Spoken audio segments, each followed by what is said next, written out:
E aí, gente querida do Jornada do Evangelho, aqui quem fala é seu irmão Evandro Moretti. Eu estou enviando para vocês mais um vídeo do projeto, tá? E aqui eu estou comentando o porquê não é obrigatório os dízimos. Se alguém quiser dar 10% do que ganha para uma causa, aí é decisão da pessoa. Mas não vale mais para o nosso tempo, para o tempo da igreja, a obrigatoriedade do dízimo. E as denominações que insistem e ensinam isso estão mentindo para as pessoas, tá bom? Então desfrute deste ensinamento, esse vídeo é muito importante e que Deus abençoe a todos. Olá, gente, graça e paz a todos.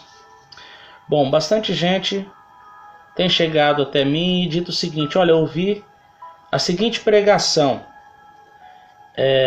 se você não der o dízimo, você é ladrão. Olha, se você não der o dízimo, você está amaldiçoado. Olha, se você não der o dízimo, você está sujeito a um demônio chamado devorador. Então eu estou fazendo esse vídeo com base bíblica para dizer a esses pregadores, ensinadores, pastores, o que quer que seja, que vocês não deveriam estar ensinando essas coisas. E veja esse vídeo e volte atrás. O Evangelho muitas vezes nos conduz ao arrependimento, a deixarmos de fazer coisas que estamos fazendo ignorantemente da forma errada. Então, eu peço que você assista esse vídeo. Alguém vai perguntar: você é contra o dízimo? Eu digo não, desde que seja voluntário, tá? Se 10%, 10%, mas também se 5%, 5%, se 50%, 50%, etc. Que essa voluntariedade não se prenda a uma porcentagem, mas no amor por causas justas. Então, é isso. Quem é do Evangelho tem consciência e por isso contribui. Mas quando as pessoas são ensinadas erradas, elas darão um dízimo ou por medo, ou por ganância, ou por culpa. Então, por medo, acham que se não derem o dízimo serão amaldiçoadas. E não. Ali em Gálatas capítulo 3, versículo 3 está escrito que Cristo nos resgatou da maldição da lei, fazendo-se maldição por nós. Algumas pessoas darão dízimo por ganância. Acham que o dízimo é uma forma de barganhar com Deus. Mas não há nada que possamos dar para Deus antes dele. Ali em Romanos capítulo 11, versículo 35, está escrito assim: olha, quem primeiro deu alguma coisa a Deus para que dele recebesse, tá? Então, não há nada que possamos dar a Deus para que em troca ele nos dê alguma coisa, tá? Não há barganhas com Deus. E aqueles que dizimam, acabam dizimando por culpa, tá? Acham que, como não andaram dando o dízimo, agora estão devendo muito para Deus. Eu quero dizer para você que não, você não deve para Deus. Jesus pagou a nossa dívida lá na cruz. Depois você leia Colossenses capítulo 2, versículo 14, tá bom? A dívida que pesava contra nós foi rasgada lá na cruz. Então esse vídeo serve também para que suas motivações sejam corretas ao contribuir.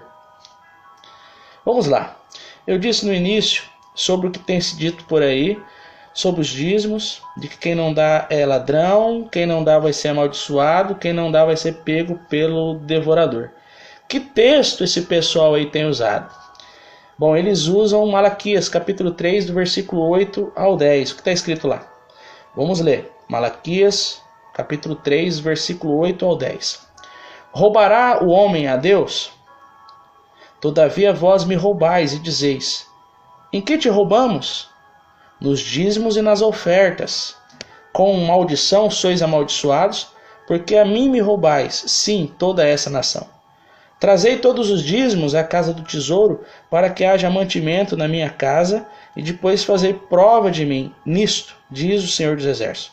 Se eu não vos abrir as janelas do céu, e não derramar sobre vós uma bênção tal, até que não haja lugar suficiente para recolherdes. E por causa de vós repreenderei o devorador, e ele não destruirá os frutos da vossa terra, e a vossa vide no campo não será estéril, diz o Senhor dos Exércitos. Bom, esse é o texto que o pessoal anda usando por aí. O primeiro ponto que a gente precisa salientar aqui, tá? Esse dízimo era mantimento. Esse dízimo não era dinheiro, era mantimento. Isso está no versículo 10, tá? Para que haja mantimento na minha casa. E por quê? Porque se o povo não dizimasse, os levitas não comiam. Quem eram os levitas? Levita não é esse pessoal que toca na igreja, que hoje tem se dito por aí, não. Os levitas eram uma das 12 tribos de Israel. Só que essa tribo não tinha um ponto geográfico, não tinha uma herança geográfica, eles não tinham terra, tá?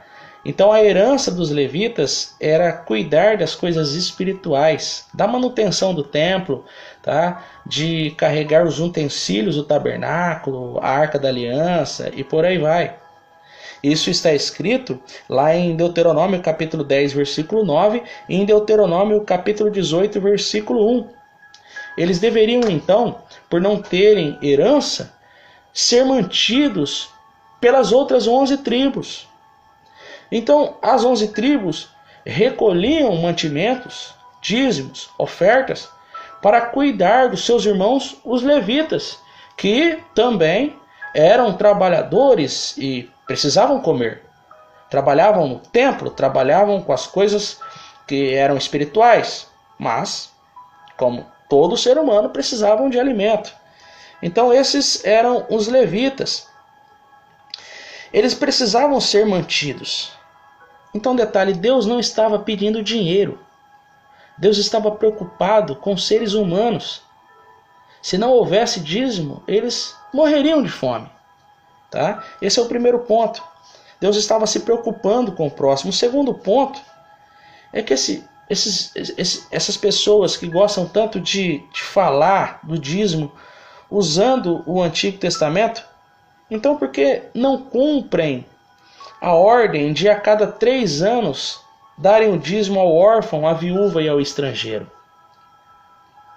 Ora, se utilizam de Malaquias 3, do 8 ao 10, por que também não observam as outras formas e aplicações do dízimo? Tá? Dentro da lei haviam 3 tipos de dízimo. O anual, dado aos levitas e sacerdotes, Números capítulo 18, do versículo 21 ao 24.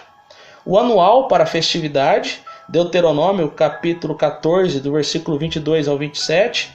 E a cada 3 anos, ao levita, ao estrangeiro, ao órfão e às viúvas, Deuteronômio capítulo 14, do versículo 28 ao 29.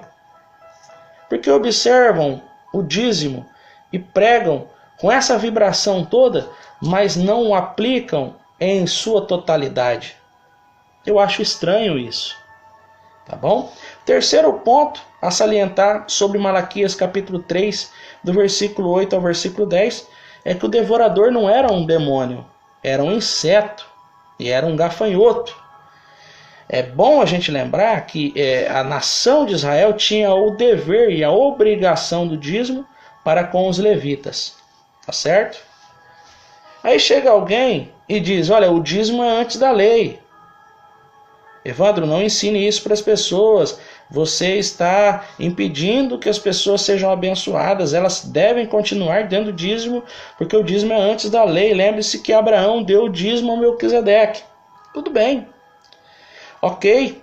Se você quer falar sobre o dízimo usando a entrega do dízimo de Abraão a Melquisedeque, então complemente dizendo às pessoas que Abraão deu voluntariamente o dízimo ao sacerdote Melquisedeque. Diga desse jeito às pessoas. Use a palavra voluntariamente, se quer dizer que o dízimo é antes da lei. Tá?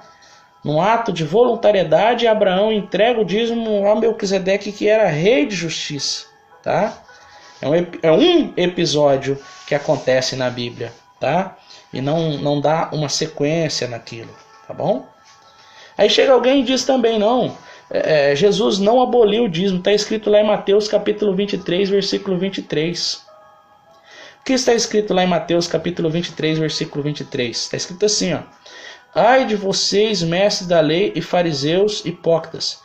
Vocês dão o dízimo da hortelã, do endro e do cominho, mas têm negligenciado os preceitos mais importantes da lei, a justiça, a misericórdia e a fidelidade. vocês devem praticar essas coisas sem omitir aquelas. Certo? Jesus falou isso. Mas reparem, com quem Jesus estava falando? Jesus estava falando com os fariseus. O que eles estavam dizimando? Eles estavam dizimando endro, hortelã e cominho. Eram o quê? Temperos, alimentos. Certo? Outra pergunta. Por que Jesus não condenou a prática? Poxa, o sistema levítico ainda estava funcionando. Tinha pessoas para alimentar.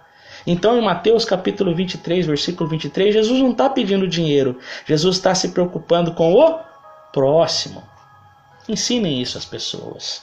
Tá?